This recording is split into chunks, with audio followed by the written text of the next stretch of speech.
Hey, what's going on, guys? Welcome to How to Tekxit. Today we are going to be covering basic machines and then basic overclocks.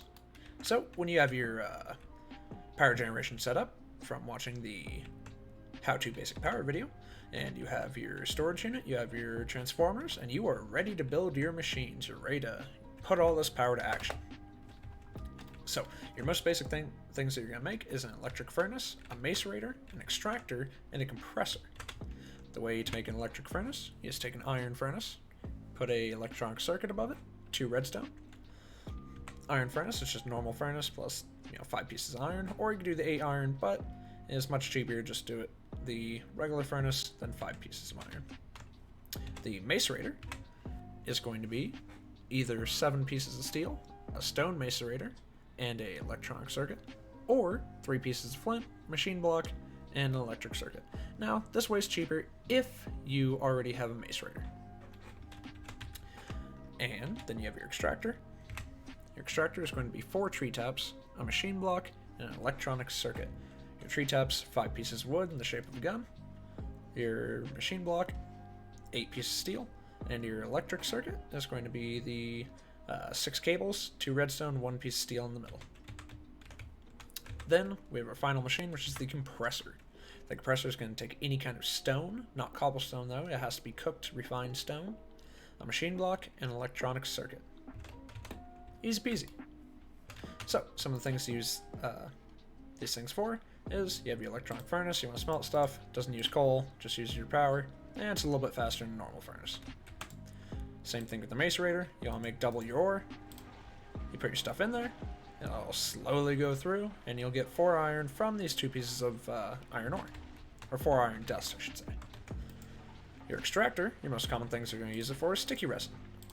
Because, once you smelt down your sticky resin, it's going to pop out 3 rubber. The other thing you can use it for is... well, you can use it for a lot of things. But, if you have like ores and stuff, so if you have silk touch and you put...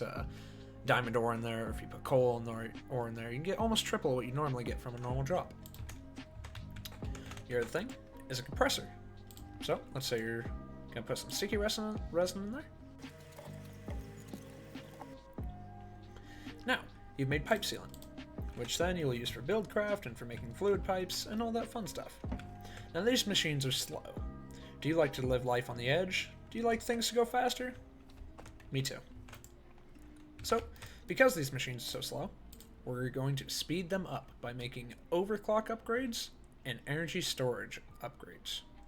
So, in order to make an overclock upgrade, you're going to need 2 copper cables, 1 electronic circuit, and then 10k coolant cells. So make a coolant cell, what you're going to do, so you're going to get 4 pieces of tin around either a water cell or a bucket of water, and you get a 10k coolant cell. A water cell is just 4 pieces of tin, you get 16 cells, and you pick up water, and it turns into a water cell. So, you're going to make a bunch of those. Now this, too slow. So throw 1 in there. This speeds up a little bit. Throw another one. And another one. And let's just keep going. So, you see, once we have about 7 in there, you're cooking. It's going. Then we put 8, even faster. 9. Uh-oh. Now the power is going down. So the problem with the power going down is that you're going to be maxed out at having 9 in there. So let's take those out so it stops making that awful noise. Let's say you want to fix that. So this is when you'd make your energy storage upgrades, because you just want this thing to make stuff at the speed of light. So the energy storage upgrade is almost like a bat box, but less RE batteries. You're going to take 2 copper cables, a RE battery, an electronic circuit, and 5 pieces of birch wood. So then you get your energy storage units. Let's put 5 of them in there. It's taking a very long time. Now most of the time when you start doing stuff like this, you want a better power system. So you want to build yourself something like a nuclear reactor.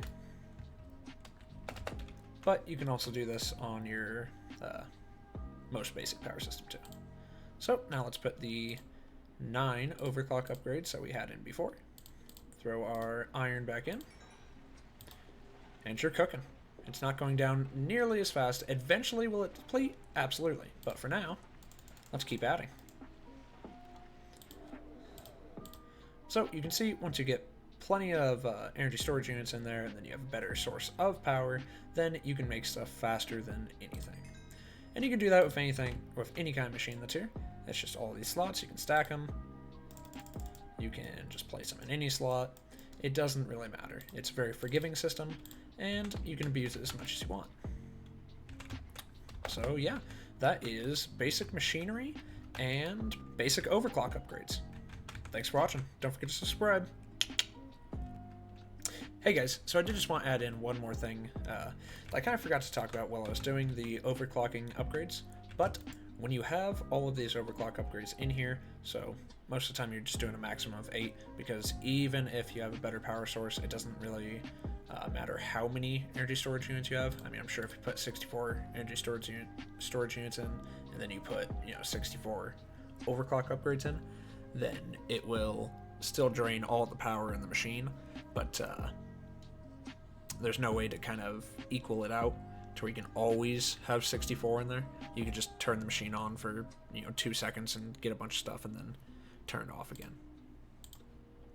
But as I was kind of what I kind of missed over was the more overclock upgrades you use, the more that the more power that the machine is using. So let's just do this for comparison. If you throw iron into a Macerator and you have an MFE, you are gaining power. Now the only things I've hooked up here is a generator, solar panel, and geothermal generator. They're all running at this point in time. Now, once we throw our overclock upgrades in, let me throw the rest of that iron in there. Now we are continuously losing power. So do be mindful of however many overclock upgrades that you do use. You'll need to have the power system to back that up, or else you will continuously run yourself out of power. That's all.